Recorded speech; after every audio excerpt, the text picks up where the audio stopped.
Hello, everyone. My name is Jackie. I'm an independent consultant for Paparazzi Fun and Fabulous Jewelry. I've been with the company now going on about 6 months, so I guess I consider it still a newbie. Just wanted to come on this morning to give my version of what not to do when you go live on social media. Now, everybody is different, so I'm going by my experiences. And some of these things I have done but learned the hard way. So I've corrected them and having a lot more success with my live. So here we go. What not to do when you go live on any social platform representing paparazzi. First thing, do not get the mindset that you do not have to go live. Now, yes, there are other ways of representing paparazzi. There's other ways of earning income without going live.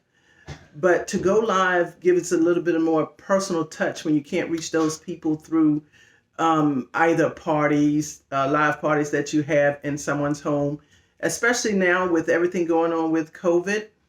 The going live is right now one of the major avenues that you can use to reach thousands of people at one time. So don't be afraid. Don't get in the mindset that you do not have to go live.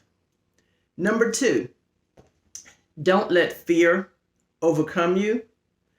I know when I first started, I was petrified of going live on social media because I wanted things to be perfect. I didn't want to mess up while I was on live, and which sometimes I still do. But everyone is human, so don't be afraid to go live. Just once you're on the camera, everything changes. So just take that leap. Get in the mindset that you're going live, regardless what happens. If it happens, it happens. Have fun with it. Be yourself, and don't let people know that you are afraid. If you're smiling, if you're happy, in their mind they're thinking, "Oh, she's okay. She's doing this. She's not afraid. She's smiling. She's communicating with the people." And just be yourself. And the people that come on your live, they will give you encouragement. And when they give you encouragement, it really make you kind of overcome that fear a little bit.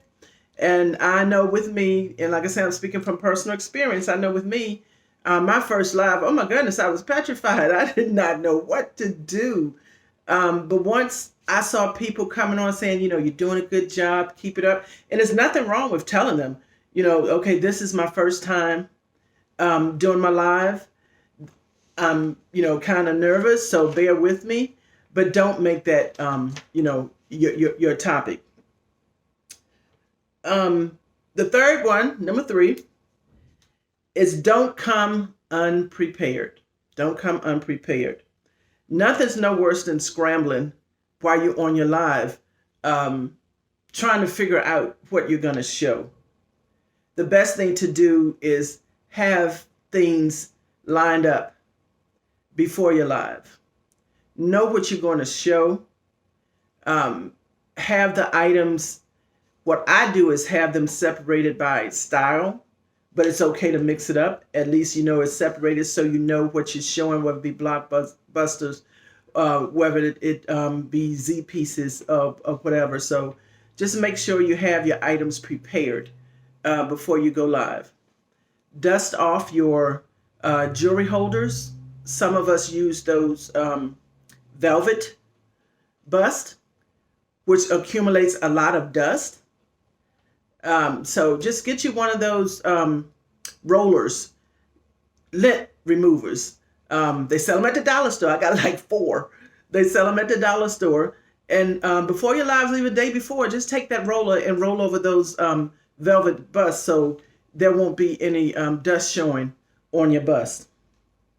Okay. Check your jewelry before you go live. There's always a chance that there's a piece that may have become dislodged or broke during the process. Because if you don't check it when you first get it, don't go on live opening your jewelry in that bag that it comes in. There's a crunching sound to that bag that drives me nuts. So try not to open your jewelry for the first time on your live, because you will get that loud crunching paper that the jewelry initially come in. Normally what I do, I get it, I inspect it, make sure everything's okay, make sure the clasp is good, the links are tightened, and then I will transfer them from that bag into a plastic Ziploc bag. They don't make all that noise, and I keep them in a Ziploc bag to keep the dust off of the jewelry. So get rid of those bags.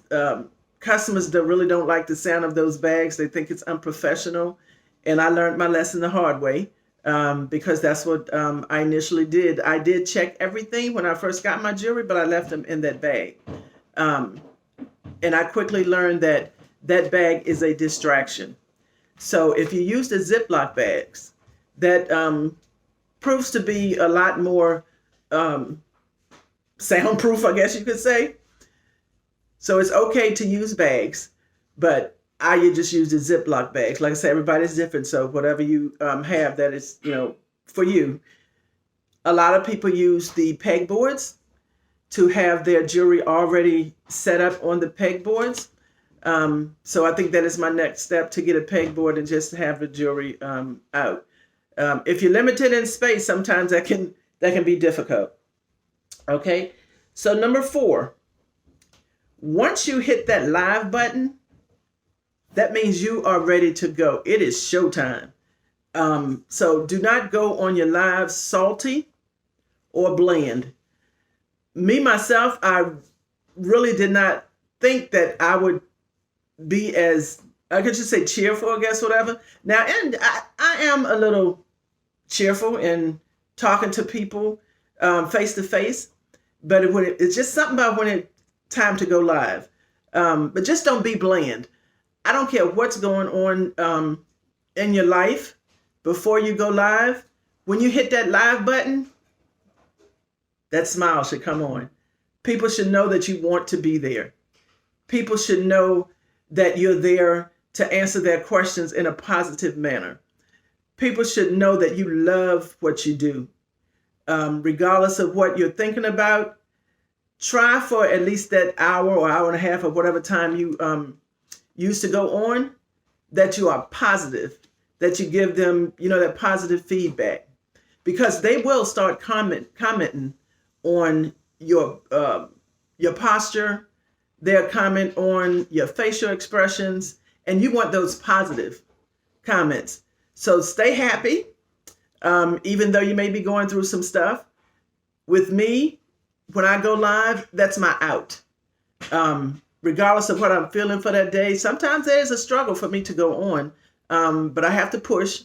Thanks to my family, they push me up in the camera, and once I get on that camera, that is my out. My expression change, my voice change, and everything. So another thing that you don't want to do once you hit that button, and this is basically along the same lines. This is still number 4. I'm still on number 4. Once your audience get into the jewelry, you don't want to revert back to a negative space. Like you may say something like, "Oh man, I just didn't want to do this today." You don't want to do that, because they'll think that if you don't want to do it, why should they come on and listen to you do it or become a part of your team? So that's part of once you hit that live button. Number 5, do not, under any circumstances, ladies and gentlemen, do not come on a live with anything other than paparazzi jewelry on. You are the ambassador of your brand. So people have to know that you wear what you're trying to show them. Case in point, I did a live one day, And yes, it was paparazzi jewelry, but it was my last piece. It was my piece. And what happened? Yeah. I had a customer that wanted exactly what I had on. And I didn't want to say, it's not available, it's mine. That's selfish, because if you're wearing it, that means you have it in your inventory and it's up for sale. So needless to say, I don't have that necklace anymore, but I know it will be coming back in the back office and I can get it again. So make sure from head to toe you're representing Paparazzi and that it is in your inventory. If they had paparazzi nails, I probably popped them puppies on and showcase those. So just make sure you're representing your brand. You feel comfortable with your brand, and people want to know that you're there to help them put things together. You may not be an expert in wearing or putting together looks, but they don't know that. You put on something that look good, they think you're very fashionable. You know how to put looks together. And Paparazzi makes it easier because they sell sets. They sell sets. They sell pieces that matches your sets. So don't be afraid to just go ahead and put pieces together, because that is your look. And I always tell them up front, everybody is different. So your look is your look. Okay, number 5. Wait a minute. I did number 5. Let's see. When you talking paparazzi, you can go on and on and on and on and not be limited to what you say. So as an ambassador, you are selling, you are representing, you are upfront and personal. Paparazzi. Your last name should be Paparazzi. So in closing, I'm just going to say, if you're interested, if you think this is, something that you feel you need to leave comments about, if there are other subjects that you may want to discuss, leave comments below. Give me your feedback. And in closing, thank you. Show up, show out. You are the brand. Thank you.